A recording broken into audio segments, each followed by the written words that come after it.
every day. The town is full of predator, don't turn a little prey. I flip $1 million out of nothing, make them feel a certain way. Hoping that the switch. Check it. We got Joe Judge, General Joe Judge, giving his wartime preparation speech for the Dolphins, man. Let's get into it.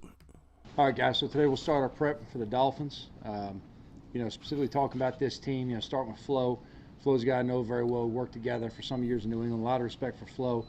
I think he's got a very unique path in terms of how he became a head coach, working in all aspects of an organization, starting in personnel, working with offense, defense, and special teams. So his involvement with all three phases, along with the draft and free agency, really shows through his personality and how they play. When you talk about this team, you talk about aggressive. It's one thing that's really shown up throughout his career, but then also specifically in these last few weeks in terms of how his team, his defense, his special teams really gets after you, puts pressure on you, is looking to go ahead and attack you as a team. When you talk about the coordinators, starting the kicking game, Danny's a guy I've known for a long time. Does a really good job. He's doing a great job right now of incorporating different schemes and using personality. They have a very talented core, very explosive returners. These guys are a threat every time they have the ball in their hand.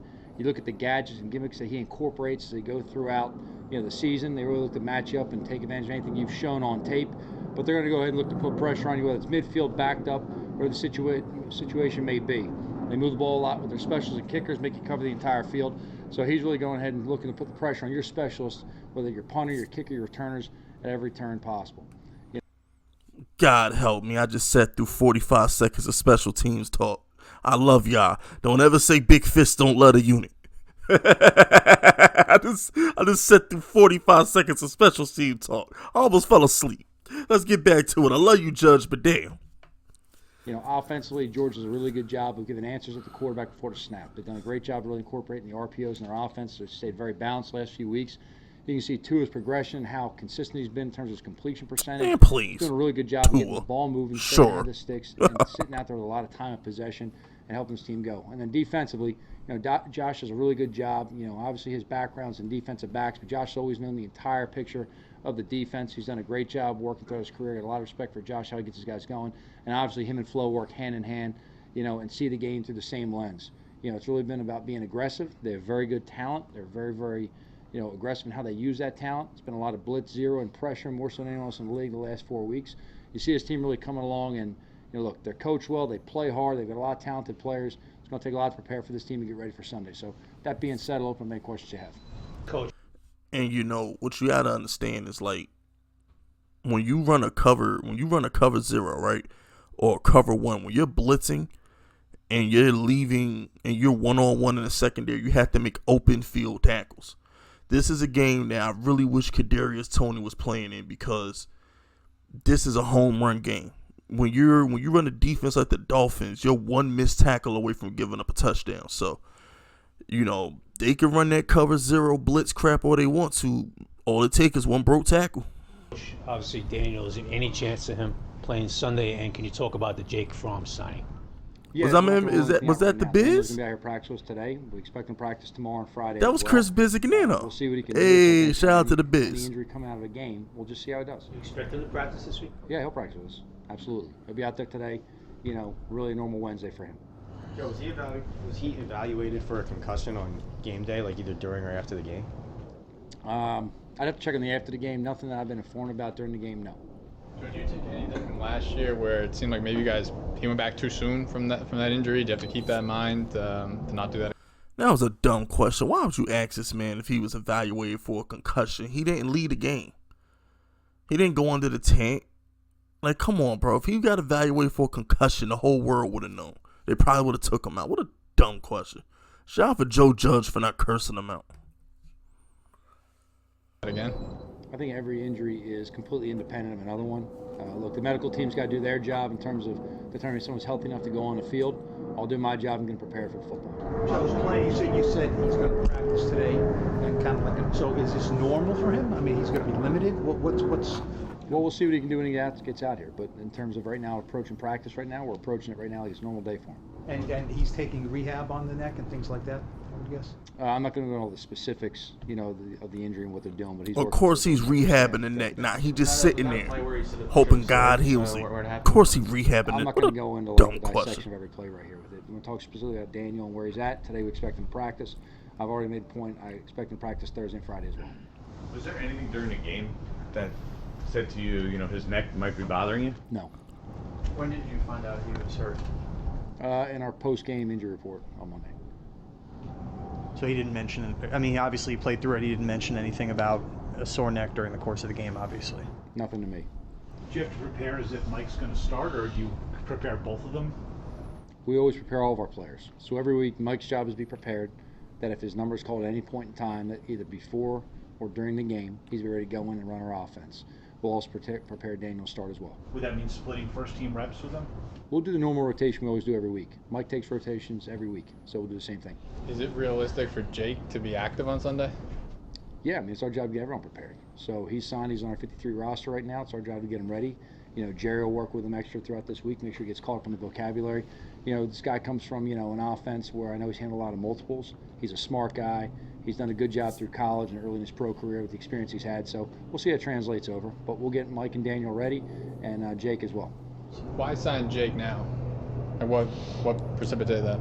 Well, look, when you first get any kind of flag on any is player, that you my can look on the computer? guys. If it's a receiver, if it's a corner, if it's a linebacker, you immediately say, Y'all okay, see what kind that? of insurance do we need for the game right now? Oh no, And that's then the obviously, camera, because man. I had a player Okay, that that was ain't like my coming out of computer. college I to the thought draft. is that my It was a computer? good You time see to the add him, little- get him in here and get working. You see? So you guys. I thought that was my computer. I was about to spaz. Oh man, I was about to spaz. Am I still recording? I bet I was about to spaz. If that was my computer making that, I was about to spaz. Yo. Yeah, I wasn't even about to get a Like some reaction. first That team was reps my every computer. week, you said. Yes. Does the Dolphins scheme being so aggressive factor into your thinking about whether Daniel might play? No. No, if he's healthy enough to go out there, you can't judge as a blitz here. It could be a base, it could be peak coverage where they drop 8 and someone still gets beat. So, in terms of schematically what they do, no. What is your level of concern in dealing with that aggressiveness? Because they really, they throw everything at you, and an offensive line that isn't quite in sync can be vulnerable. Well, I think our offensive line's done a really good job playing in sync. And they've made a lot of progression throughout the year in terms of our pass protections. And really where they're aggressive with the Dolphins is, you talk specifically about their pressures and blitzes, but it's at blitz 0 they've been doing a lot of, more so than anyone else in the league. In terms of, playing against these guys, it's just something you have to account for. Everybody has something different schematically you have to prepare for every week, and this is just something you have to prepare for with them.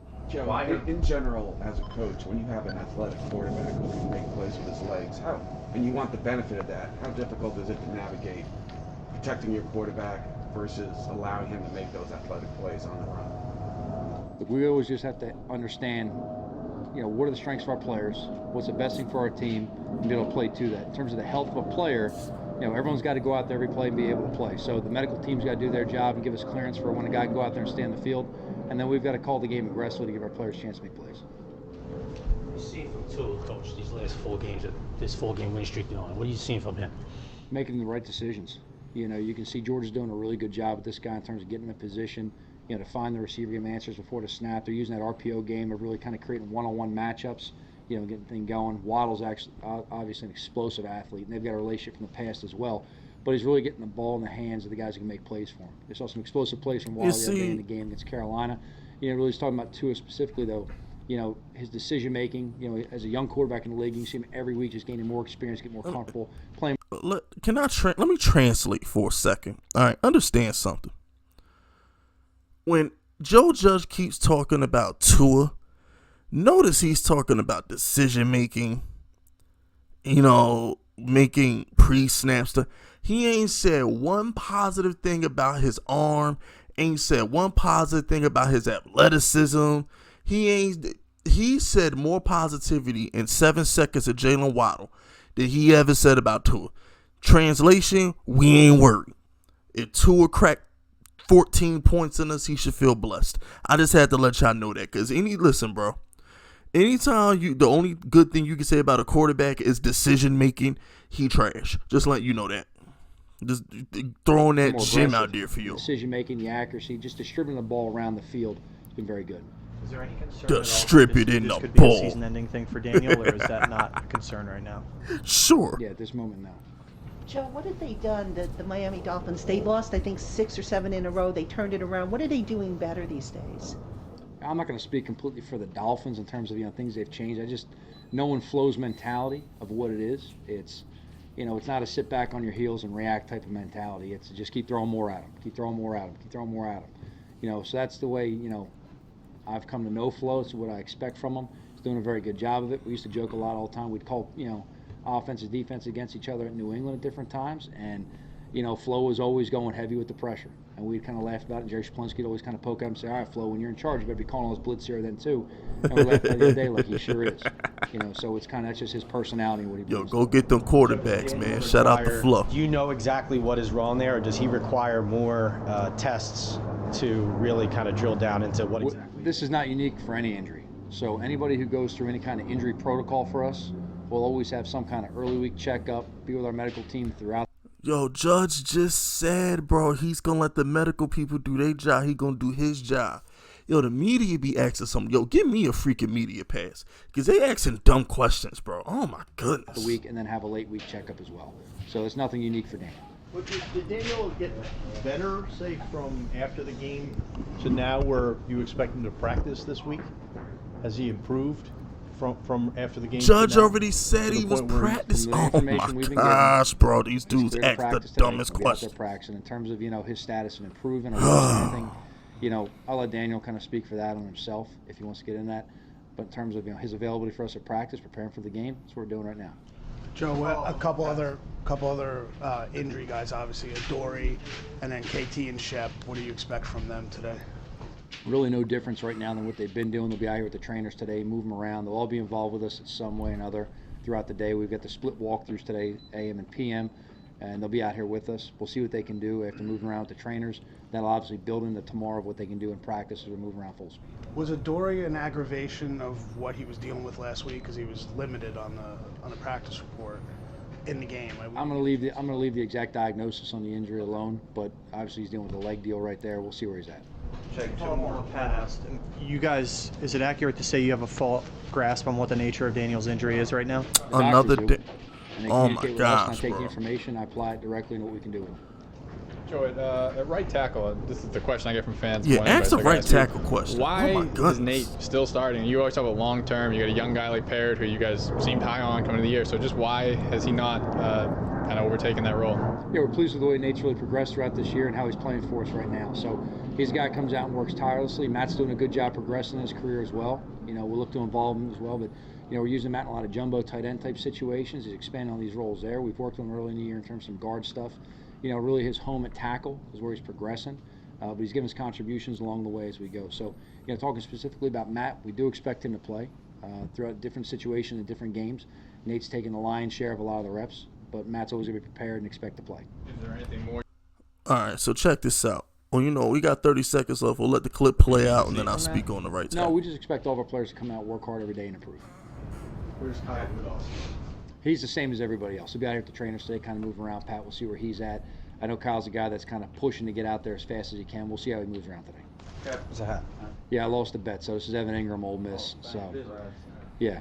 So, had we pulled it out, he'd been standing back here ringing a bell today. But I think we're going to say bet's a bet. Oh, my gosh. He really does love Evan Ingram. He really does love Evan Ingram. Jeez. Yo, if we extend Evan Ingram, we storming MetLife. We are storming MetLife and making them burn the contract if they extend Evan Ingram. I'm just letting y'all know that now. Get your pitchforks, get your fist unit shields, get your ski masks. We storming MetLife if they extend Evan Ingram. And we will not leave until the contract is burnt up. But anyway, finally, a good question. So basically, they asked Judge about the right tackle situation. Thank God. I mean, if I heard one more Daniel Jones neck injury question, I was gonna smack somebody for Joe Judge. But look, at the end of the day, yo, Peart is trash. Joe Judge, in no uncertain terms, once again allow big fists to translate. When Joe Judge says I gotta put this guy in on jumbo tight end packages, I put him in at guard. That means he's not good at tackle. Because guess what? Is Andrew Thomas playing guard? No. Is Andrew Thomas being an extra tight end, extra lineman in jumbo packages? No. When you're good at your job, you do your job. You stay at your job. You're not moving all around the field doing random things, doing odd jobs. So, Peart's just not that good. They missed on him. They missed. And that's why with the Bears pick in the top 5, we're probably going to take a tackle. But anyway, that's it. That's all, y'all. Subscribe to the... And one more thing. The cameraman for the Giants is trash. Had me thinking my computer screen was messing up. Man, please.